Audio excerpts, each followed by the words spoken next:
1560年、桶狭間の戦いに勝った信長。しかし、この勝利だけで終わりの外まで支配できたわけではありません。北には、美濃の山々と稲葉山城が立ちはだかっていました。信長は、この固い国をどう攻略したのでしょうか。桶狭間の後、東では、後の徳川家康となる、松平元康が、岡崎を拠点に自立していきます。1562年、信長と元康は、清須同盟と呼ばれる盟約を結びました。同盟によって、信長は東の不安を減らし、美濃へ力を向けやすくなります。元康も今川方への戦いに集中し、二人が背中を守り合う関係が始まりました。美濃を治めていたのは、斎藤家です。かつて信長と会見した斎藤道さんは、すでに亡くなっていました。その子の斎藤義達も、1561年に病で死に、若い斎藤達興が後を継ぎます。けれど、稲葉山城は高い山の上にあり、美濃の武将たちも簡単には屈しません。信長は何度も美濃へ兵を進めました。しかし、攻めればすぐに勝てる相手ではありません。桶狭間のような一日の逆転ではなく、長い戦いが始まったのです。1563年、信長は清須から小牧山へ本拠を移しました。小牧山城は、美濃へ進むための前線基地でした。山の南には新しい城下町も作られます。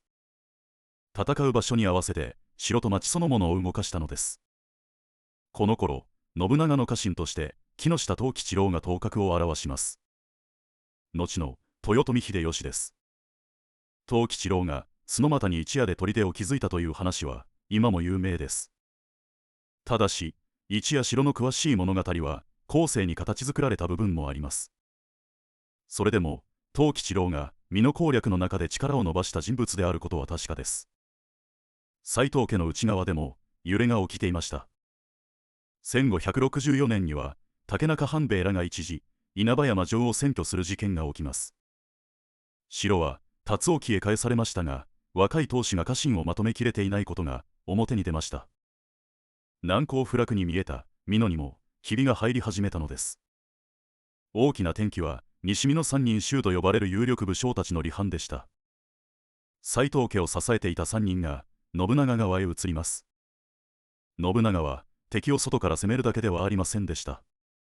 相手内部の分裂が信長に有利に働いたのです。1567年、信長は稲葉山城への攻撃を本格化させます。味方となった美濃の武将たちも加わりました。詳しい攻め方や誰がどこから入ったかには諸説があります。それでも斎藤達興は城を離れ、信長はついに稲葉山城を手に入れました。これは一つの城を取っただけの勝利ではありません。信長は終わりに加え、美濃という大きな国を支配下に置きます。本拠も小牧山から稲葉山へ移しました。7年近く続いた美濃攻略がここで大きな区切りを迎えます。信長は城下町の井の口を岐阜と改めたと伝わります。稲葉山城も岐阜城と呼ばれるようになります。信長は町の人々を呼び戻し、商いが続けられるようにしました。戦って奪うだけでなく、新しい拠点を整え始めたのです。そして信長は天下布武と刻んだ印を使い始めます。天下布武は武の力を背景に天下へ進む意志を示す言葉として知られます。この時の天下がどこまでの範囲を指したかには様々な考えがあります。それでも信長の目が尾張と美濃の先へ向き始めたことは確かです。美濃攻略は信長の強さが奇襲だけではないことを示しました。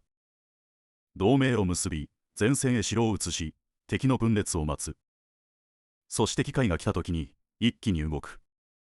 桶狭間の決断力に長く戦い続ける力が加わったのです。翌1568年、信長のもとへ足利義昭がやってきます。